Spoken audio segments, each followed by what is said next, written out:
Hi folks, and as I'm recording this, it's been about 2 weeks since I made a video in which I realized that I race with fear, and that's something I don't want to do anymore. And I've had a lot of questions since then saying, okay, great, you don't want to race with fear, so what are you going to do? So I thought this video I'd tell you a little bit about what racing without fear means for me. I think there's probably some things in there that might be good for you, but ultimately it's different for everybody. But this is Racing Without Fear, Part 2. So as I said, the big question everybody is, well, how? How are you going to do that, Mark? And you do that by running smart.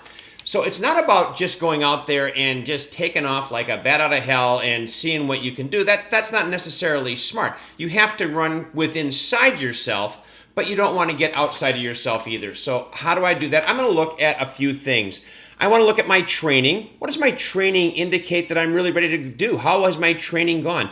What are the conditions of the day and the course? Because that matters, because if you could have great training, but if the conditions of the day or the conditions of the course aren't good, then that has some impact on what I'm going to be able to do. So for me, those are some primary considerations. There's other things too. How well am I hydrated and fueled and things like that? That's one reason I think hydration and fuel, especially the week of a race, is really critically, because it gives you a little bit more confidence with what you're going to be doing.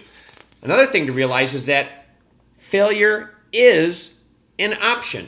As long as I'm not running outside of myself, I need to be able to realize that, you know what, I might fail, because any given day, it's not necessarily your day. I mean, look at, as I'm recording this, shortly after the Boston Marathon, Shailene Flanagan, she wants to win the Boston Marathon really bad. She came in, I think, 6th or something. It was not her day. It had nothing to do with her training. It, just wasn't her day. Failure is an option if you're doing it smart.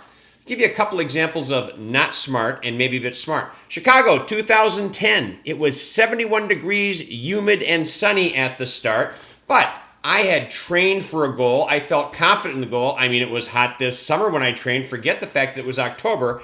I didn't adjust anything at all. In fact, I would tell you, I ran without fear.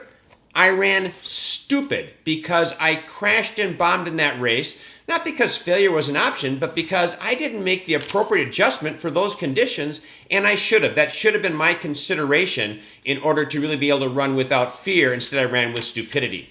Now, another example of the other way around would be Fox Valley 2017. It was a half marathon. It was 68 degrees and 85% humidity at the start of that race. Sun wasn't really an option because by the time I got done, the sun wasn't that much of an issue. So I made an adjustment in that case. My training had gone great. I was preparing for this to be a PR half marathon for me, but based upon those conditions and a little bit of the course, it's not the fastest course either, I said, you know what? That's not happening today. I need to make an adjustment. And I did run that race without fear, but I ran it adjusted for what's realistic, and I ended up taking first place in my age group. So I think I had a really good race there. What about when it gets tough? Because that's another part of it that people talk about. It's great to have this plan. It's great to know what the course is in the day and make these adjustments and run inside yourself. But what do you do when the going gets tough? Because we don't train to make it easy. We train so that we can be faster. I don't have an answer for you. I mean, I've got a couple other videos in the channel that you can take a look at because it's different for everybody. With me, a couple of things I try and do, and I will tell you I'm not always successful at this, is one, tell myself that I am ready for this. It's supposed to hurt. It's supposed to be painful at a point in time. That's what happens. Even with the elites, it happens. It's painful. And that's a normal thing. In fact, if it's painful, it probably means I'm giving it, what I've got. The other thing is it's great when people are tracking me, and I know that, because I don't want to slow down for them and, oh, what's going on? He's slowing down. It kind of gives me that little bit extra to keep going. But you need to have something for yourself. What is it that works for you? Because everybody's a little bit different. But going into a race and saying it's never going to get tough is probably foolhardy. Every now and then you get a race like that. But most of the races, it's going to get tough. So you have to decide when that happens, how I'm going to talk about it. And the last thing I kind of end with is, so I went through some things for me, how I think I'm going to be able to race without fear the next time I do a race. But I'd love to hear from you. How do you race without fear?